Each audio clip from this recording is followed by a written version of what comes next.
ஜோதிட வணக்கம். இந்த மார்ச் மாதம் 2025 கன்னி ராசிக்கு எப்படி இருக்குது அப்படின்னு பார்க்க போகிறோம். கன்னி ராசியை பொறுத்த வரைக்கும் கடந்த ஒரு வருடமாகவே கொஞ்சம் பக்தி அதிகமாக இருக்கும். அதாவது கோவிலுக்கு போகிறது, புனித யாத்திரை போகிறது, கோவிலுக்கு மாலை போடுவது, கோவில் கொடை விழாவில் அதிகமாக கலந்துக்கிறது, இந்த மாதிரி பக்தி கொஞ்சம் அதிகமாக இருக்கும். அதே மாதிரி கடன் வாங்கக்கூடிய ஒரு சூழல் இந்த மார்ச் மாதம் உருவாகும். அந்த கடன் வேலைக்காகவும் படிப்பு செலவுக்காகவும் நீங்கள் கடன் வாங்கலாம். சிலவங்க அரசு வேலை வாங்கி தரேன், அதுக்கு பணம் கட்டணும் அப்படின்னு சொல்லி அந்த மாதிரியான வேலை வாங்குவதற்கு நீங்கள் பணம் கொடுக்கக்கூடிய சூழல் வரும். அந்த மாதிரி பணம் கொடுத்து ஏமாறாமல் கொஞ்சம் கவனமாக இருப்பது ரொம்ப நல்லது. அது கொஞ்சம் பொறுமையாக இருந்து செய்கிறது ரொம்ப நல்லது. அதே மாதிரி ஏற்கனவே பார்க்கக்கூடிய வேலையில் கொஞ்சம் பளு அதிகமாக இருக்கும், கொஞ்சம் குழப்பமும் நிறையா வரும். அந்த மாதிரி நிறைய குழப்பங்கள் வேலையில் சில தடங்கல்கள் ஏற்படும்.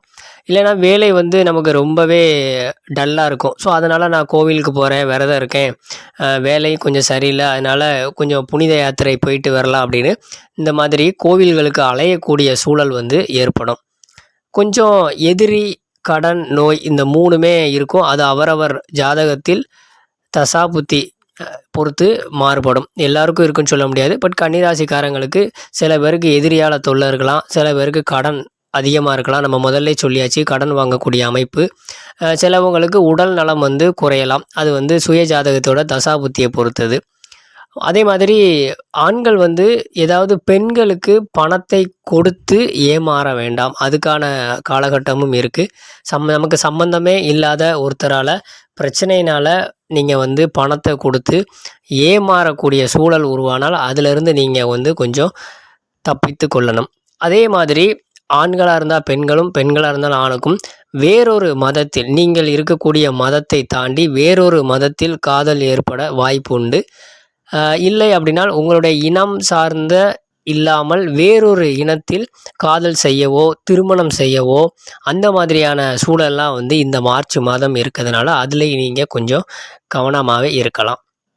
சிலவங்களுக்கு கன்னிராசிக்காரங்களுக்கு மனசில் ஓடும், பேசாமல் நம்ம வீட்டை விட்டே ஓடி போயிடலாம் அப்படிங்கிற ஒரு சூழலும் ஒரு வெறுப்பு தன்மையும் உண்டாகும். எதன் மீது ஒரு பற்றற்ற நிலை இருக்கும். எந்த ஒரு ஈடுபாடுமே இருக்காது. பழைய மாதிரி இல்லாமல் கொஞ்சம் டல்லாகவே இருக்கும். அது கடந்த அந்த ஒரு வருடமாக இருக்குது. அது மார்ச் மாதமும் அது அப்படியே தான் தொடரும். அதனால் இப்போ எங்கேயும் யாராவது கோவிலுக்கு கூப்பிட்டாலோ, புனித யாத்திரை அந்த மாதிரியான பயணங்கள் உங்களுக்கு வந்தால் அதை கொஞ்சம் சந்தோஷமாக ஏற்றுக்கோங்க.